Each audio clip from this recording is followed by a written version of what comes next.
नमस्कार, मैं हूं आपके साथ आंचल तिवारी। आप देख रहे हैं वक्त हो गया है खबरों का। मनुष्य जाति की तरह ही किन्नरों में भी दो प्रकार होते हैं, एक किन्नर पुरुष और दूसरी किन्नरी। इसे भी किन्नर पुरुष ही कहा जाता है। मनुष्य जाति में हम सब जानते हैं कि स्त्री और पुरुष होते हैं।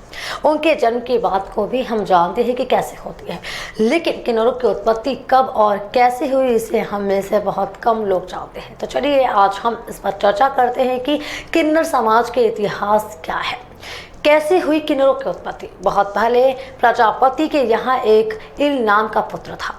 बड़ा होकर यही इल बड़ा ही धर्मात्मा राजा बना। कहते हैं कि राजा इल को शिकार खेलने का बड़ा शौक था। इसी शौक के कारण राजा इल अपने कुछ सैनिकों के साथ शिकार करने एक वन में गए। जंगल में राजा ने कई जानवरों का शिकार भी किया, लेकिन इसके बाद भी उनका मन नहीं भरा। वो और शिकार करना चाहते थे। इसी चाहत में वो जंगल में आगे बढ़ते चले गए और उस पर्वत पर पहुंच गए जहां भगवान शिव माता पार्वती के साथ विहार कर रहे थे। कहते हैं कि भगवान शिव ने माता पार्वती को खुश करने के लिए खुद को स्त्री बना लिया था। जिस समय भगवान शिव ने स्त्री रूप धारण किया था, उस समय जंगल में जितने जीव जंतु पेड़ पौधे थे सब स्त्री बन गए। क्योंकि राजा इल भी उस जंगल में मौजूद थे, सो राजा इल भी स्त्री बन गए और उनके साथ आए सारे सैनिक भी स्त्री बन गए। उन्हें समझ नहीं आ रहा था कि आखिर ये कैसे हो गया है, लेकिन जैसे ही उन्हें यह पता चला कि भगवान शिव के कारण वो स्त्री बन गए हैं, तब राजा इल और ज्यादा चिंतित और डर गए।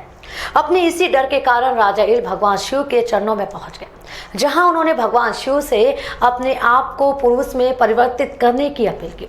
लेकिन भगवान शिव ने राजा इल से कहा कि तुम पुरुषत्व को छोड़कर कोई और वरदान मांग लो, मैं दे दूंगा। लेकिन इल ने दूसरा वरदान मांगने से इनकार कर दिया और वहां से चले गए। वहां से जाने के बाद राजा इल माता पार्वती को प्रसन्न करने में लग गए। राजा इल से माता पार्वती ने प्रसन्न होकर वरदान मांगने को कहा। आपको बता दें कि तब राजा ने अपनी सारी कहानी बताकर अपना पुरुषत्व वापस लौटाने का वरदान माता पार्वती से मांगा। लेकिन माता पार्वती ने राजा से कहा कि तुम जिस पुरुषत्व का वरदान चाहते हो उसके आधे हिस्से के दाता तो खुद महादेव है। मैं तो सिर्फ आधा भाग ही दे सकती हूँ, यानी तुम अपना आधा जीवन स्त्री रूप में और आधा जीवन पुरुष के रूप में व्यतीत कर सकते हो। कब स्त्री के रूप में और कब पुरुष के रूप में रहना चाहते हो, यह सोचकर मुझे बता दो। दरअसल तब राजा ने काफी सोच समझकर माता पार्वती से कहा कि हे माँ, मैं 1 महीने स्त्री के रूप में और 1 महीने पुरुष के रूप में रहना चाहता हूँ।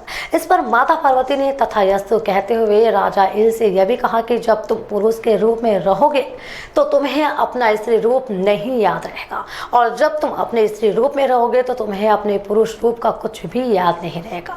इस तरह राजा इल माता पार्वती से 1 महीने पुरुष इल और 1 महीने स्त्री ईला के रूप में रहने का वरदान प्राप्त कर लिए, परंतु राजा के सारे सैनिक स्त्री रूप में ही रह गए। कहते हैं वो सारे सैनिक एक दिन स्त्री ईला के साथ वन में घूमते घूमते चंद्रमा के पुत्र महात्मा बुद्ध के आश्रम में पहुंच गए। तब चंद्रमा के पुत्र महात्मा बुद्ध ने इन स्त्री रूपी सैनिकों से कहा कि तुम सब किन्नर पुरुषी इसी पर्वत पर अपना निवास स्थान बना लो। आगे चलकर तुम सब किन्नर पुरुष पत्नियों को प्राप्त करोगे। तो हमारा खास खबर, खास खबरों के लिए बने रहिए चम्मच के साथ।